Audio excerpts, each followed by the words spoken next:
Welcome to my channel శ్రీమాత్రే నమః. ఈరోజు మనం దశమహావిద్యల ఆవిర్భావం, వాటి ప్రాశస్త్యం గురించి తెలుసుకుందాం. మరియు మన జాతక చక్రంలో ఏదైనా నవగ్రహం అనుగ్రహించకపోతే దానికి ఏ దశమహావిద్యను పూజిస్తే మనకు సానుకూలతలు ఏర్పడతాయో అవి కూడా తెలుసుకుందాం. ముఖ్యంగా మనం దశమహావిద్యలను పూజిస్తే, ఆరాధిస్తే, ఉపాసిస్తే వాటి తాలూకా కాస్మిక్ ఎనర్జీస్ మన మీద ప్రభావితం అయ్యి మనకి మంచి జ్ఞానాన్ని, మంచి ఆలోచనల్ని ఇస్తాయి. దశమహావిద్యలు అంటే కాళీ, తార, చిన్నమస్త, భైరవి, త్రిపుర సుందరి, బగళాముఖి, మాతాంగి, కమలాత్మిక మొదలగు దేవతలు. వీటిని ఆరాధించడం వల్ల ఎంతో కొంత మనకి మేలు చేస్తాయి. కానీ అమ్మవారిని ఆరాధించినప్పుడు మనం సాత్విక మార్గం ద్వారా ఆరాధిస్తే ఇంకా మనకి మంచి అనుకూల పరిస్థితులు వస్తాయి. ఎప్పుడైనా సరే ఒకరి చెడు కోసం ఆలోచిస్తే దశమహావిద్యలు మనకి మేలు చేయకపోగా నష్టాన్ని మనకి కలుగజేస్తాయి. కాబట్టి దశమహావిద్యలను ఎప్పుడు ఒకరి మంచి కోసం, మన మంచి కోసం ఆరాధిస్తే తప్పకుండా దేవతలు మనకి అనుగ్రహిస్తారు. ఇప్పుడు ఈ దశమహావిద్యలు ఏ విధంగా ఆవిర్భవించాయో తెలుసుకుందాం. దక్షుడు సతీదేవి తండ్రి. ఆయన ఒక యజ్ఞాన్ని తలపెట్టదలిచాడు. సతీదేవి తన భర్త అయిన పరమశివుడి అనుమతి కోరగా ఆయన వెళ్ళొద్దు, అక్కడ నీకు నీ తండ్రి అవమానం చేయదలిచాడని చెప్పి ఎంతగానో నచ్చ చెప్తాడు.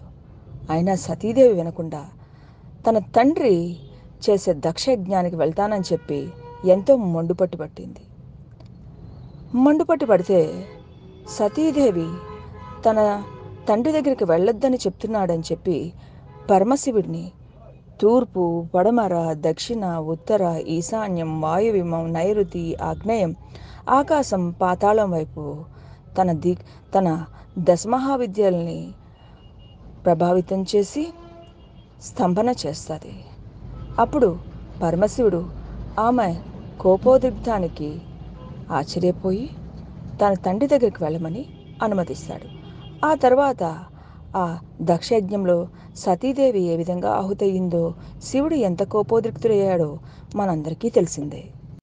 రాజమాతాంగి ఆరాధిస్తే సూర్యగ్రహం కొంతవరకు సానుకూలతను ఇస్తుంది.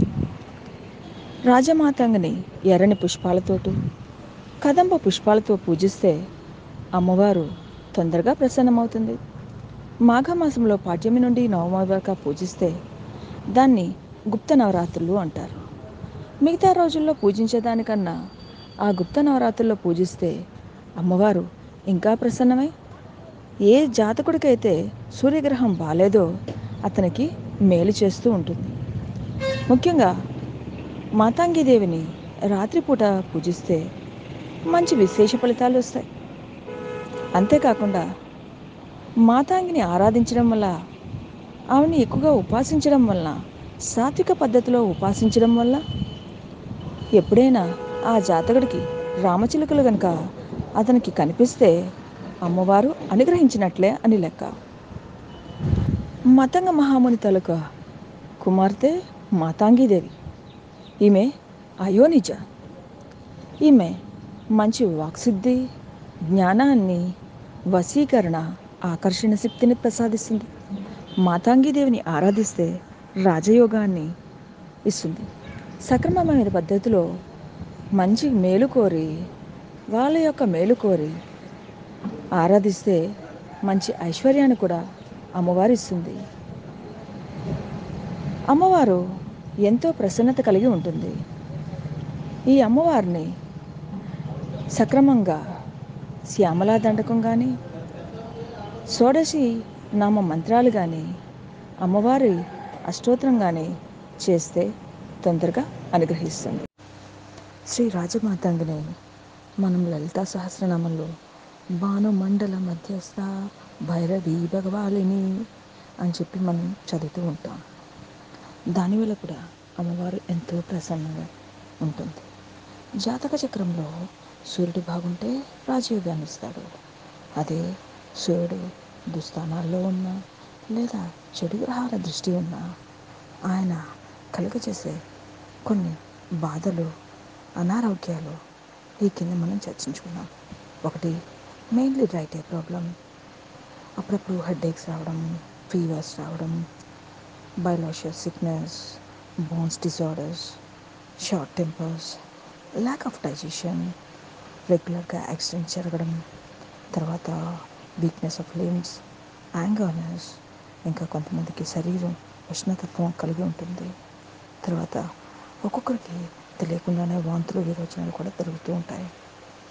ఇంకా జనరల్ సిక్నెస్లు చాలా ఉంటాయి. మేజర్లీ ఈ సూర్యగ్రహం సింహరాశికి అధిపతి.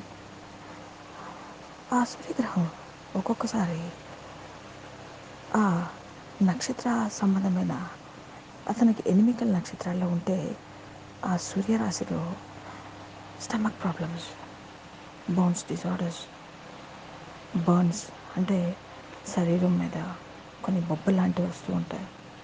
Diseases of liver and gall bladder, skin problems, disturbances in blood circulation, epilepsy, leprosy, తర్వాత తెలియకుండానే కారణం లేకుండానే పడిపోవడం, దెబ్బలు తగలడం, తర్వాత పాయిజన్ తీసుకోవడం, ఇలాంటివన్నీ జరుగుతూ ఉంటాయి. కాబట్టి సరైన పద్ధతిలో మనం రాజశ్యామని ఆరాధిస్తే ఆ సూర్యగ్రహం వల్ల వచ్చే ఇబ్బందుల్ని కొంతలో కాపోయినా కొంతలో అయినా మనం తొలగించుకోవచ్చు. శ్రీమాత్రే నమః. Please subscribe my channel.